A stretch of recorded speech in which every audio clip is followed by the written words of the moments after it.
Je lis du livre de Genèse, chapitre 17, au verset 20, ce qui suit. À l'égard d'Ismaël, je t'ai exaucé.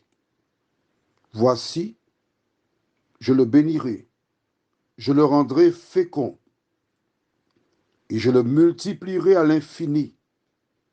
Il engendrera 12 princes, et je ferai de lui une grande nation. Prions. Seigneur, nous découvrons un nouveau verset dans le récit de la vie d'Abraham, cet homme que tu as appelé. Alors que nous prenons le temps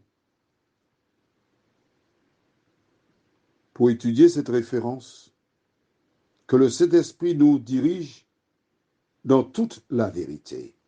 Nous t'en prions au nom de Jésus et pour ta gloire éternelle. Amen. J'ai eu l'occasion de t'expliquer que la Bible ne donne pas tous les détails. Et là, nous en avons la démonstration. Comment? Je relis parce que souvent, il faut bien relire pour qu'on comprenne bien. À l'égard d'Ismaël, je t'ai exaucé. Waouh! Qu'est-ce que ça veut dire, je t'ai exaucé? Cela veut dire qu'Abraham, à l'époque, Abraham devenu Abraham, a demandé à Dieu de bénir Ismaël. Mais oui, exaucer, c'est répondre à une demande. Nulle part dans la Bible, tu as vu qu'Abraham a prié Dieu pour dire bénis Ismaël. Mais quand Dieu dit je t'ai exaucé, il nous indique qu'Abraham a prié pour cela. C'est un sujet intéressant et important, sur lequel nous sommes obligés de nous arrêter. Vois-tu, Abraham est le père d'Ismaël. Dieu avait un contrat avec lui et il savait que c'était un fils qu'il aurait eu avec son épouse Sarah. Mais en écoutant Sarah, il a eu Ismaël. C'est son fils. Il ne pouvait pas l'ignorer, ni l'abandonner. Il devait faire attention parce que Sarah le surveillait comme le lait sur le feu. Parce que c'était l'enfant d'une rivale. Mais il y a une chose que Sarah ne pouvait pas faire. Ce sont les échanges qu'Abraham avait avec son Dieu. Je m'adresse à toi. Toi qui as eu un enfant avec une femme quelque part, puis tu es marié, puis ton épouse, elle a peur. C'est normal qu'elle ait peur. Parce qu'en allant voir l'enfant, tu vois la maman. Et en voyant la maman, tu peux avoir un deuxième enfant, ainsi de suite.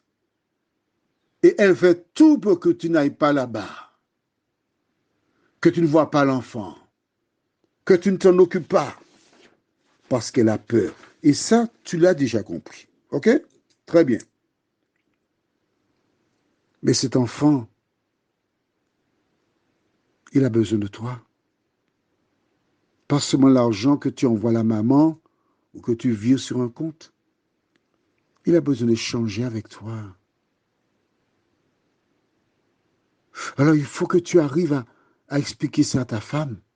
Dis, écoute, chérie, d'accord, ce qui est fait, mais l'enfant, il a besoin de moi. Et si ton épouse est intelligente, elle comprendra qu'il est dans son intérêt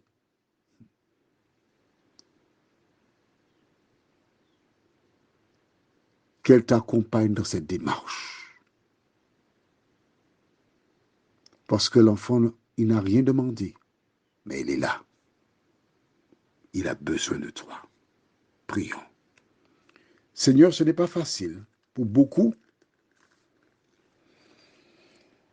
Parce que c'est compliqué. Les relations humaines ne sont pas faciles. Et l'ennemi s'amuse à brouiller les pistes afin de créer la zizanie. Mais je te prie spécialement pour tous ces enfants qui sont maintenant devenus adultes et qui ont beaucoup souffert de l'absence d'un père. Seigneur, merci de penser leurs blessures et merci de les aider à trouver en toi le Père par excellence. Merci de visiter les femmes qui ont peur de perdre leur époux parce que ce dernier a un enfant ou des enfants avec une autre femme. Seigneur, c'est toi la source de la paix. Nous remettons toutes ces situations et d'autres entre tes mains. Au nom de Jésus, pour ta gloire éternelle. Amen. Je te souhaite une bonne journée.